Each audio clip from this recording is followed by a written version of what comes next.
பிள்ளைங்களுக்கு லீவ் விட்டாவே நம்மளுக்கு தான் லீவுங்கிற மாதிரி நம்ம மனசில் தோணிடுதுங்க. இன்றைக்கி காலையில் எந்திரிச்சதுலேருந்து எல்லாமே அறக்க பறக்க வேலை தாங்க. பையன் வேறு ஊர்லேருந்து வந்திருந்தாங்க, எங்கள் நங்கையா வீட்டு பையங்க. குட்டி பையனாக இருக்கும் போதெல்லாம் பூரி சுட்டு கொடுக்குறேன்னு வருவாங்க. 1 2 அழுத்தி கொடுத்துட்டு எனக்கு கை வலிக்குதுன்னு ஓடிடுவாங்க.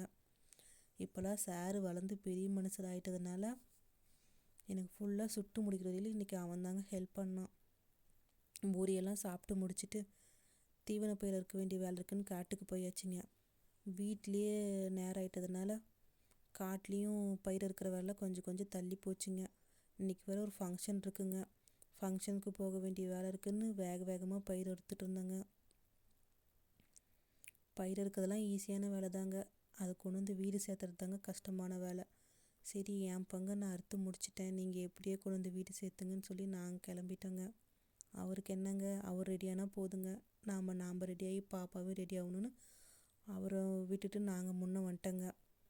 நாங்கள் ரெடியாகி நாங்கள் போயிட்டே இருக்கோம், நீங்கள் மெதுவாக வாங்கன்னு சொல்லிட்டு அவருக்கு ஒரு பாயை சொல்லிவிட்டு நாங்களும் கிளம்பிட்டோங்க. ஓகேங்க, மறுபடியும் நெக்ஸ்ட் விளாக்கில் சந்திக்கலாம். பாய்.